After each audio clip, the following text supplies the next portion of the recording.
The obsidian spire of the Vex Imperium pierced the swirling nebulae of the capital world, a monument of such impossible scale that it seemed to hold the very fabric of the cosmos at bay. Within its highest chamber, where the air was ancient and heavy with the gravity of 1,000 conquered worlds, the High Council convened. Light filtered through crystalline walls that displayed the slow, majestic dance of the galactic core fell upon the ethereal throne, empty save for the shimmering corona of the Imperator's authority. Before it, arranged in a descending spiral of tiered obsidian, sat the elder counselors, their physical forms cloaked in robes of woven starlight, their thoughts a silent, crushing torrent in the chamber's psychic medium. At the heart of this storm was elder counselor Xylo. His body, though ancient, was a testament to the Vex's mastery over biology, but his mind felt the strain of ages, a weariness that had settled deep within his core consciousness after centuries of enforcing the Imperium's rigid, unyielding peace. Today, that weariness was a grinding stone, for the subject of their deliberation was an anomaly, a pestilence, a species that defied every axiom upon which their galactic dominance was built: the humans. The debate was not spoken in voices but projected in pure, unblemished thought, a cascade of logic, fear, and dogma that filled the psychic space. Grand Marshal Krell, his mind a sharp, brutalist weapon forged in 100 campaigns of subjugation, projected an image of a star chart. A chaotic, ugly smear of light pulsed on the Imperium's pristine border, the Terran anomaly. It was not a contiguous territory, but a scattered, almost random collection of systems connected by invisible threads of trade and communication that defied the Vex's orderly models of stellar expansion. It was messy, unpredictable, and to the Grand Marshal an unforgivable insult to the Imperium's mandated order. They expand like a fungus, Krell's thoughts boomed, sharp and percussive, without discipline, without a singular will. They are a fever in the galactic bloodstream. We possess countless reports of their internal conflicts, their self-destructive tendencies, their baffling sentimentality. They are a species at war with itself, yet they continue to push outwards, their censor ghosts brushing against our demarcation lines. To allow this to continue is to invite corruption. The Imperator's doctrine is clear: that which cannot be ordered must be excised. Xylo let the Marshal's logic wash over him, feeling the familiar, cold certainty of it. It was the same logic that had built their empire, the same unpitying calculus that had pacified entire quadrants of the galaxy. But when he studied the data streams on humanity, a disquieting dissonance echoed within him. The reports were a maelstrom of contradictions. They detailed a species capable of profound artistic expression and savage, tribal warfare. They chronicled acts of selfless sacrifice alongside deeds of unimaginable cruelty. Their technology was a bizarre patchwork of elegant, hyper-advanced systems and crude, brute force engineering. It lacked the cold, monolithic perfection of Vex design. It was personal, individualistic. Each of their starships, though belonging to a unified fleet, carried subtle variations, aesthetic flourishes that served no tactical purpose. The Vex saw this as a critical weakness, a lack of standardization that would cripple them in any organized conflict. Xylo, however, saw something else, something he could not yet name, a flicker of unsettling ingenuity in the chaos. Their expansion is not aggressive. Another thought gently interposed, this one from Counselor Lyra, whose mind was a tapestry of intricate diplomacy and philosophical contemplation. They have not fired upon our border patrols. They have not laid claim to worlds already settled. Their push is into the void, into the unclaimed and the fallow. Perhaps they are not a threat, but simply explorers. The word felt alien in the chamber, a concept the Vex had long since discarded. The galaxy was not to be explored. It was to be catalogued, controlled, and brought into alignment with the Imperator's will. Krell's psychic retort was a sneer. Explorers do not build the weapons we have glimpsed. Our long-range resonance scans have detected energy signatures from their new outposts, the stellar lighthouses, as their crude language calls them. The power readings are immense, far exceeding what is necessary for colonization or scientific study. They are fortifying their erratic border. They are preparing for a confrontation. They are primitives playing with energies they do not fully comprehend, and their recklessness will inevitably spill across our frontier. It was then that the chamber's great portal shimmered, and a new presence was admitted. The figure that emerged was slender, ethereal, composed of coherent light and sorrow. It was Ambassador Alara of the Lumen, a refugee species granted sanctuary within the Imperium's outer territories centuries ago. The Lumen were a cautionary tale whispered throughout the Empire, a once great civilization that had collapsed into ruin, their worlds now dark and silent. They were a living reminder of the consequences of weakness, a lesson the Vex had taken to heart. Ilara drifted to the center of the chamber, her form pulsing with a soft, mournful luminescence. Her voice was not a projection of thought, but a series of harmonic chimes, a sound of profound antiquity and loss.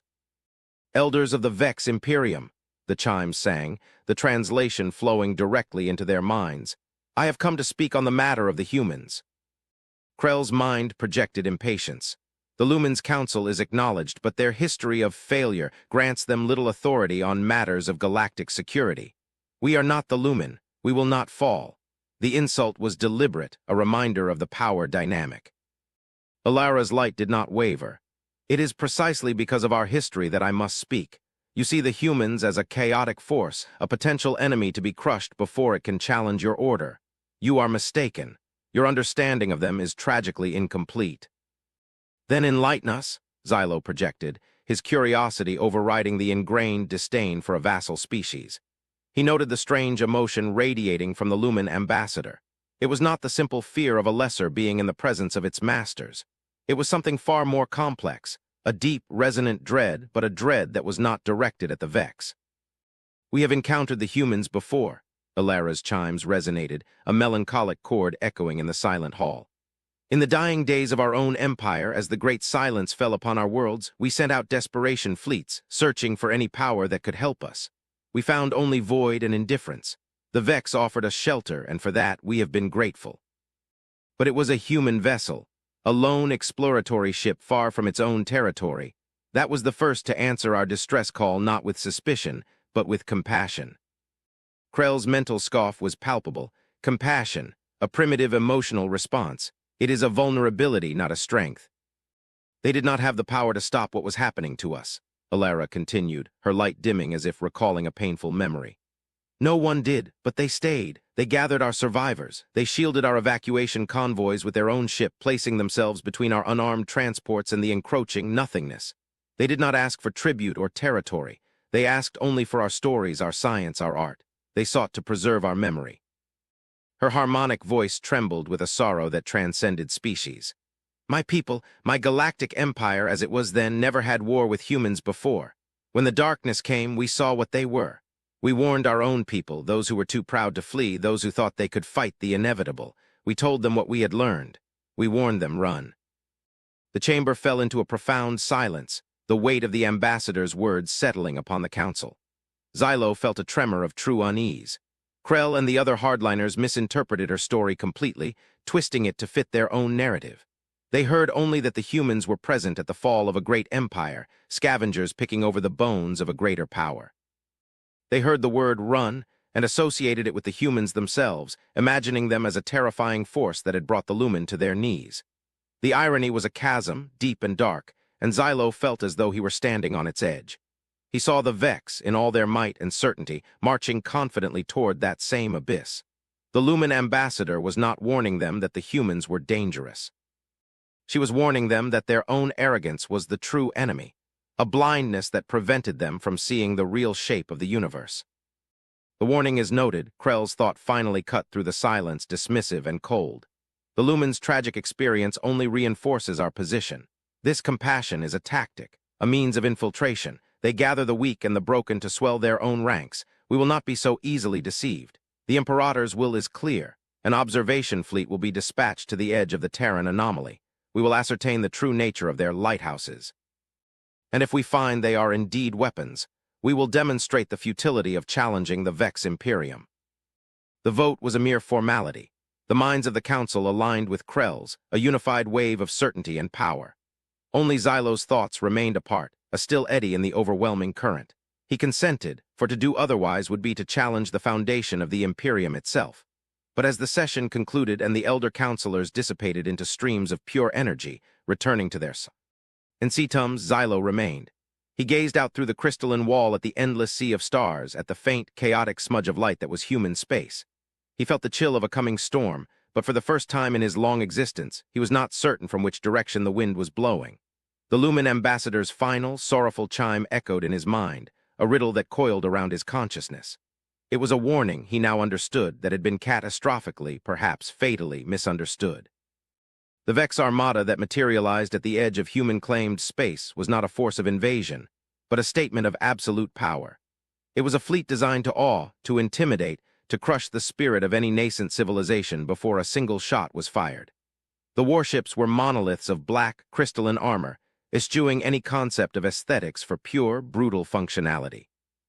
Their forms were jagged, asymmetrical, designed to refract and absorb energy, to present the smallest possible target while maximizing their own devastating firepower. They blotted out the local star, casting a cold, oppressive shadow over the system's single-gas giant and the delicate, unfinished structure that orbited it, one of the human, stellar lighthouses. The armada arranged itself in a perfect, geometric formation of overwhelming strength, a silent, unblinking testament to the Vex's philosophy of order through dominance. From the command nexus of the flagship, the Imperator's will, Grand Marshal Krell observed the scene with cold satisfaction. The humans, he was certain, would be trembling in their primitive command centers, their chaotic society paralyzed by the sight of true, disciplined power.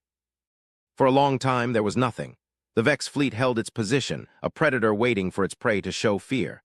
The silence stretched, becoming a tension that hummed through the very hull of the Vex ships. Krell's satisfaction began to curdle into impatience. This was not the reaction he expected. There were no panicked transmissions, no fleets scrambling to defend their territory, no pleas for mercy. There was only the silent, unfinished lighthouse, its delicate silver latticework gleaming softly in the captured starlight, and the vast, unnerving emptiness of human space beyond. The humans were not reacting as the Vex's psychological models predicted. They were not reacting at all. Then a single vessel emerged from the void.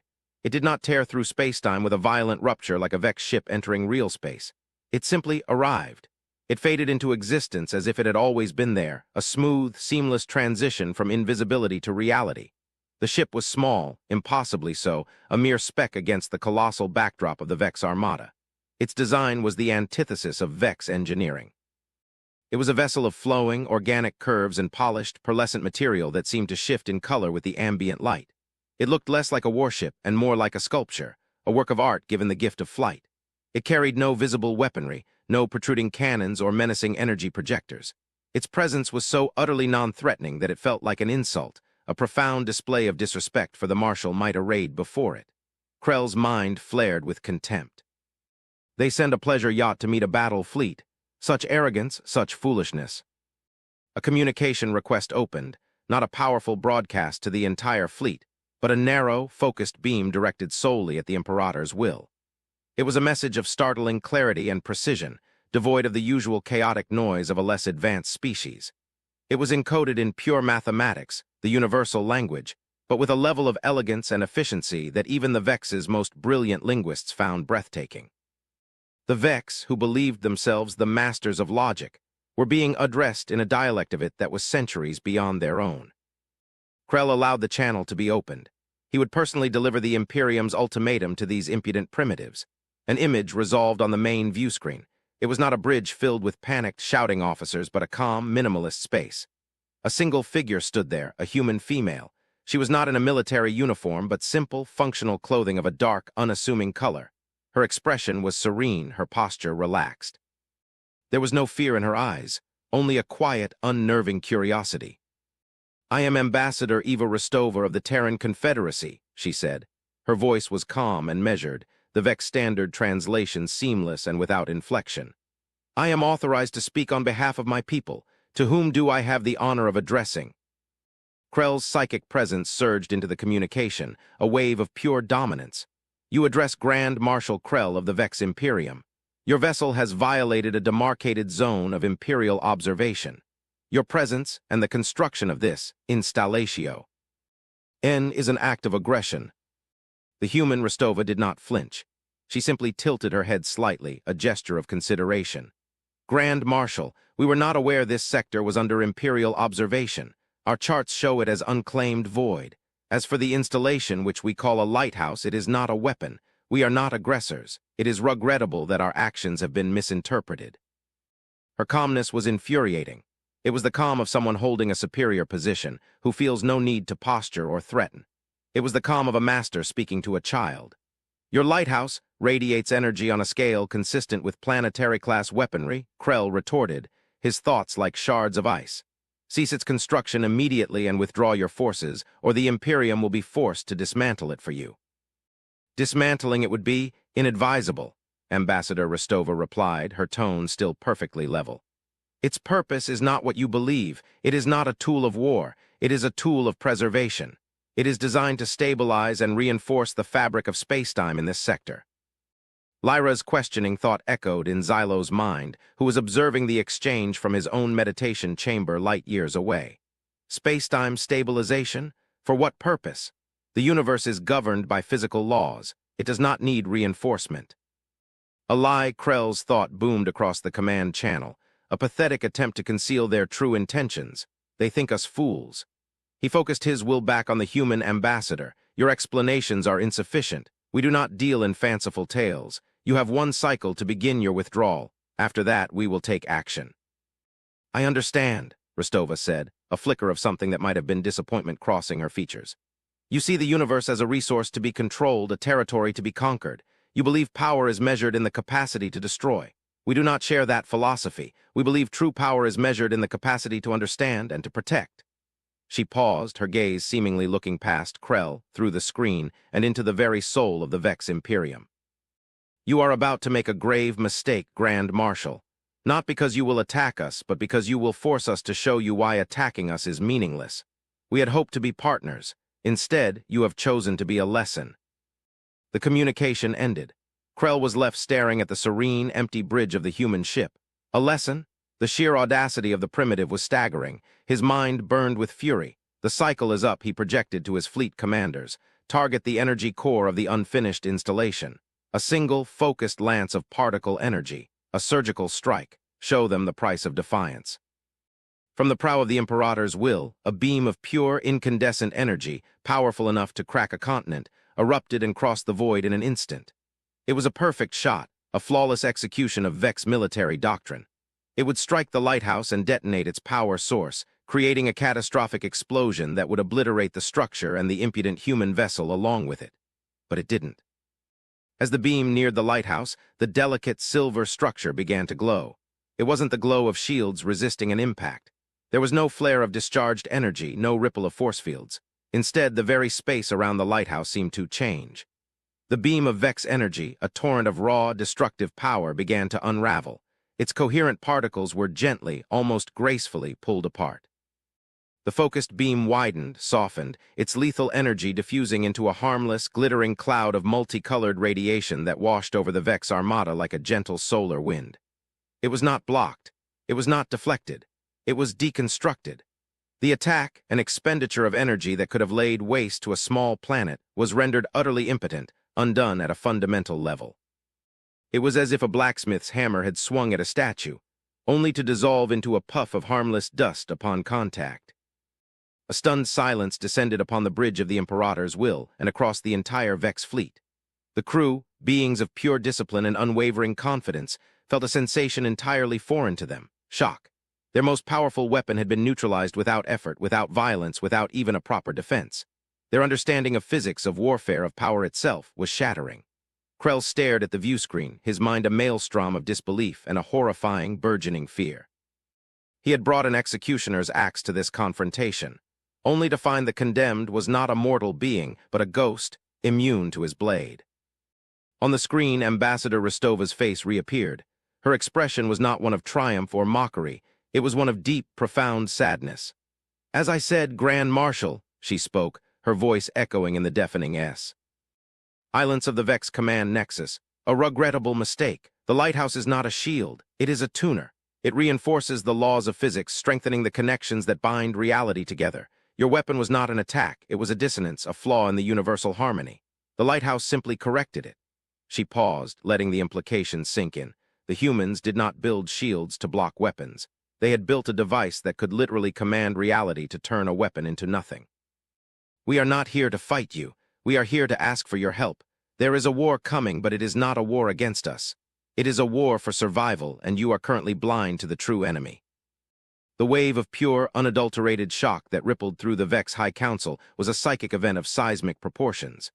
The feed from the Imperators will had been broadcast to the entire Elder Council, and they had all witnessed the impossible. They had seen an instrument of planetary destruction be erased, not with greater force, but with a sublime, terrifying elegance that defied their entire understanding of the universe. The Vex, a civilization that had built its empire on the predictable, brutal application of energy and matter, had just encountered a species that treated the fundamental laws of physics as a medium to be sculpted. Grand Marshal Krell's psychic presence was a shriveled, humiliated thing, his iron certainty shattered into a million pieces of disbelief and fear.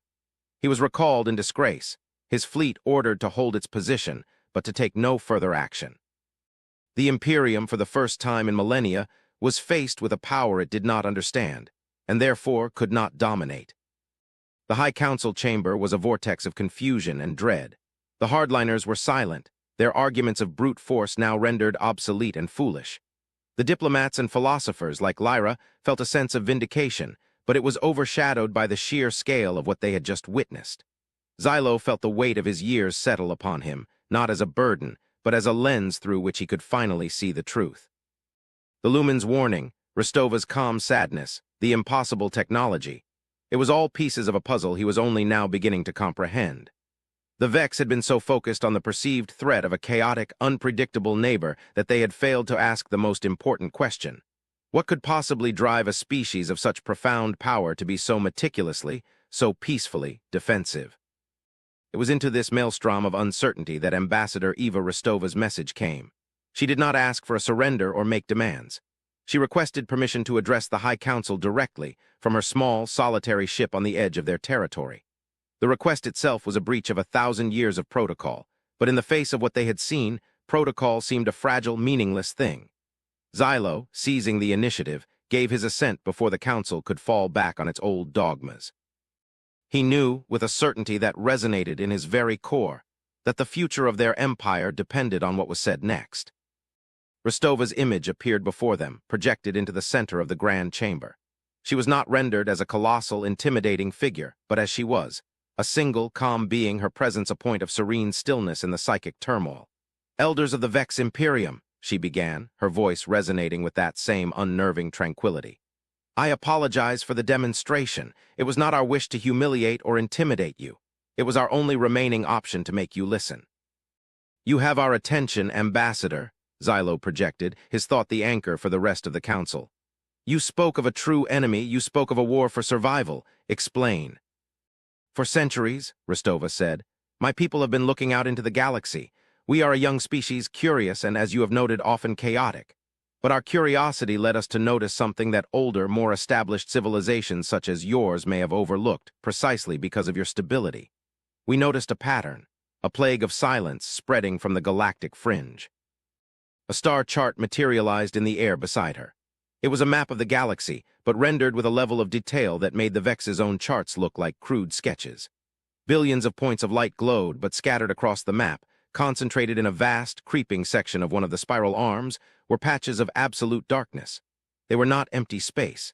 They were regions that had once held stars, nebulae, and civilizations, now utterly and completely inert. "We call it the Great Silence," Rostova continued, her voice dropping to a somber, serious tone. "It is not an empire, it is not a biological species. Our best analysis suggests it is a form of consumptive entropy, a phenomenon, perhaps an artificial one, that does not conquer worlds, but erases them. It feeds on energy, on information, on the very complexity of existence, leaving behind nothing but null-state space, a cosmic scar from which nothing, not even Hawking radiation, can escape. Star systems, one by one, simply go dark.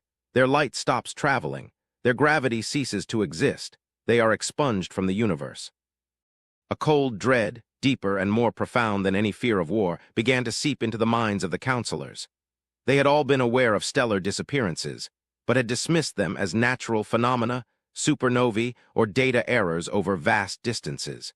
They had never considered them as part of a single, coordinated pattern. "Our outward expansion," Rostova explained, "the one you perceived as a chaotic land grab, was never about territory. We were building a network, a web of sensors to track the spread of the silence. The lighthouses are not weapons. They are the nodes of that network. They are designed to monitor the fabric of reality for the telltale signs of the silence's approach. What you saw when you fired upon one was a secondary function. The ability to locally reinforce spacetime to resist the entropic decay, if only for a short time. It is not a weapon to be used against ships, but a desperate shield against the unmaking of the universe itself. At that moment, the portal to the chamber shimmered once more, and Ambassador Alara of the Lumen drifted forward, her light pulsing in time with Rostova's words. "What she says is the truth," Alara's chimes sang, the melody filled with an ancient, unbearable grief. "This is what destroyed my people. It was not a war we lost. It was a presence we could not even fight. We watched our suns go out. We watched as our worlds, one by one, ceased to be. The nothingness I spoke of was not a metaphor. It was a literal description of our enemy." She turned her luminescent form toward the council, toward Xylo.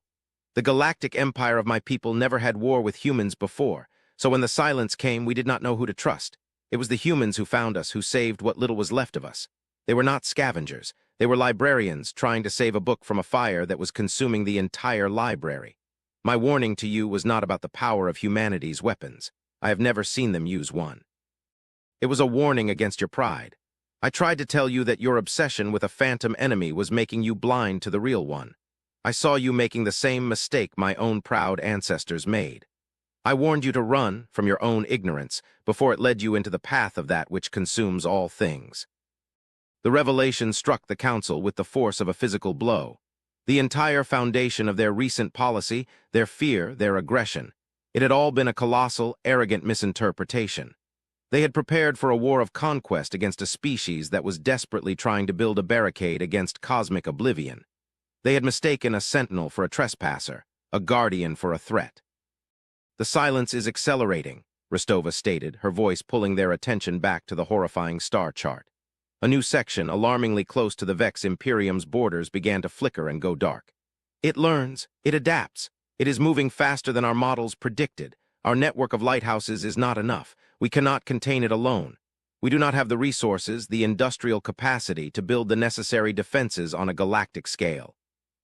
She looked directly at the ethereal throne, at the symbol of Vex power. "You do. The Vex Imperium commands the resources of a quarter of the galaxy. Your capacity for construction, for organization, for unified action is unparalleled. We have the knowledge, the understanding of the enemy. You have the strength, the means to enact a defense. Separately, we will both be consumed. Together," she paused, the unspoken possibility hanging in the ancient chamber, "we might have a chance to survive. To hold the line, to give the sentient life of this galaxy a future." The offer was laid bare, not a demand for submission, but a plea for alliance. A plea from a species they had underestimated, insulted, and nearly attacked. A plea to join them in a war against not another empire, but against existence's end. For the first time in the history of the Imperium, the High Council was silent, not with the silence of unified thought, but with the silence of individual, fractured contemplation. Every assumption, every doctrine, every belief about their own supremacy had been invalidated. They were not the masters of the galaxy. They were simply the largest, most powerful civilization huddled in a room, unaware that the walls were on fire. Xylo looked from Rostova's determined face to Alara's sorrowful light. He saw the past and the future, the ghost of a fallen empire and the potential savior they had almost destroyed. He knew what the Imperium had to do. The old ways, the doctrines of conquest and control were a luxury they could no longer afford. Order, their most cherished principle, was meaningless in a universe that was being systematically unwritten. Survival required something new. It required trust. It required humility. It required an ally. He focused his mind, drawing the attention of every other counselor, and projected a single, resolute thought that would change the course of galactic history. "We accept." The bridge of the human vessel, the Stargazer, was a place of quiet wonder. It was not a command center built for war, but an observatory designed for profound contemplation. The main view screen was not a tactical display, but a seamless window into the cosmos, currently showing a real-time, data-enriched map of the sector where Vex and human space met. Ships of both species now moved in coordinated patterns, not as adversaries, but as partners in the greatest construction project in galactic history. Vex automated fabricators, vast and efficient, worked alongside precise human engineering teams, expanding the network of stellar lighthouses, creating a fortified line against the encroaching void. Elder Counselor Xylo stood beside Ambassador Eva Rostova, a sight that would have been unthinkable only a short time ago. He had shed his ceremonial robes for a simple, functional garment, a quiet acknowledgement that the old symbols of power were irrelevant now. He watched as a Vex superfreighter, a vessel normally used to transport armies, carefully maneuvered a massive space-time tuning element into position, guided by the delicate touch of human tractor beams. The contrast was still jarring, Vex efficiency and human artistry working in perfect, harmonious concert. "Your people learn quickly," Rostova commented, her voice a soft presence in the quiet of the bridge. Grand Marshal Krell now oversees the logistics of this entire sector. His strategic mind, once focused on conquest, has proven to be one of our greatest assets in planning the defense. "The Vex mind is adaptable," Xylo replied, his thoughts translated into a calm, resonant tone. "We are defined by order and logic. When presented with new, incontrovertible data, our logic dictates a change in course. We were wrong about you. It is a simple, logical truth, and the threat we now face is also a simple, logical truth. Therefore, the logical course is an alliance." "Logic is a good foundation," Rostova said with a small, unreadable smile. "But it will not be enough. What lies ahead will test more than our logic, it will test our spirit." She gestured to the star chart. The dark, creeping stain of the Great Silence was now mapped with terrifying precision, thanks to the combined sensor data of both civilizations. It was vast, far larger than they had initially feared. But that was not the most disturbing discovery their new partnership had unveiled. "Our combined deep-range sensor arrays have found something within the silence," Rostova said, her voice losing its usual calm and taking on a tone of profound awe and trepidation. "At the very center of the oldest, darkest region, the point from which we believe the phenomenon first began to spread, there is something. It is not the source of the silence itself. It is a structure, an object of impossible scale." She manipulated the display, zooming in on the heart of the void. An image appeared, faint and reconstructed from fragmented subspace echoes. It was a perfect sphere, blacker than the void around it, so large that it dwarfed entire star clusters. Its surface was impossibly smooth, showing no signs of energy or activity. It was a monument of perfect, absolute stillness at the heart of the cosmic decay. But it was not the sphere itself that was the most chilling aspect. "We detected a single, impossibly faint signal emanating from within it," Rostova whispered. "It is not a broadcast. It seems to be a memory, a residual echo repeating on a loop that must be billions of years old.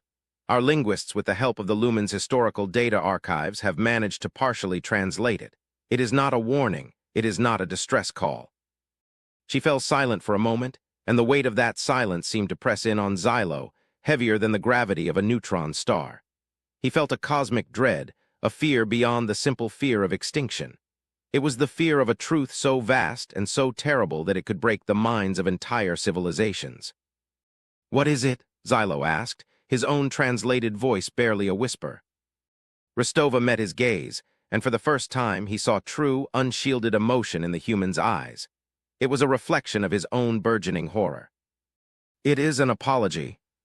The word hung in the air between them, an indictment of a scope he could not fathom. An apology from what? For what? The implications were staggering. The Great Silence was not a natural phenomenon. It was an act, an event, perhaps an accident or a weapon unleashed by a power so ancient, and so absolute that its echoes were still unmaking the universe eons later. The structure was not a tomb. It was a confession. Xylo turned back to the view screen, to the map showing the encroaching darkness and the fragile, glittering line of lighthouses they were building against it. He thought of the Vex's long history, their conquests, their arrogance, their belief that they were the ultimate power in the cosmos. All of it seemed like the squabbling of insects in the shadow of a mountain. They had been preparing for a war against a rival species, while the true conflict was a struggle against the consequences of a mistake made by gods before their own son had even been born. Humanity, the chaotic, unpredictable, emotional upstarts, had been the only ones curious enough to see the darkness coming. Their compassion, which the Vex had derided as a weakness, was what had led them to listen to the Lumen's grief and learn the truth. Their calm, logical approach to an existential threat was not a sign of coldness, but of a profound, mature acceptance of their place in a universe far more mysterious and dangerous than the Vex had ever imagined. They were not warriors. They were scientists, guardians, and now partners. "We are not just building a shield, are we?" Xylo said, the realization dawning on him. "This network, it is also a telescope. It is meant to look into the darkness, to understand." "Yes," Rostova confirmed. To fight an enemy, you must first know it. We must understand what happened. We must know who or what we are truly fighting against. The silence or the beings who created it. Xylo gazed at the display, at the unified fleets of Vex and Human, at the thin line they held against the infinite night. Their war was just beginning, and it was not a war for territory or glory. It was a war against an ancient, silent apology that was consuming the stars. He felt a strange new emotion rising within him, something beyond logic or duty. It was a sense of shared purpose, a fragile but persistent spark of hope, ignited by the very species his empire had sought to destroy. The future was terrifying, uncertain, and steeped in a darkness beyond comprehension. But for the first time, no one in the galaxy had to face it alone.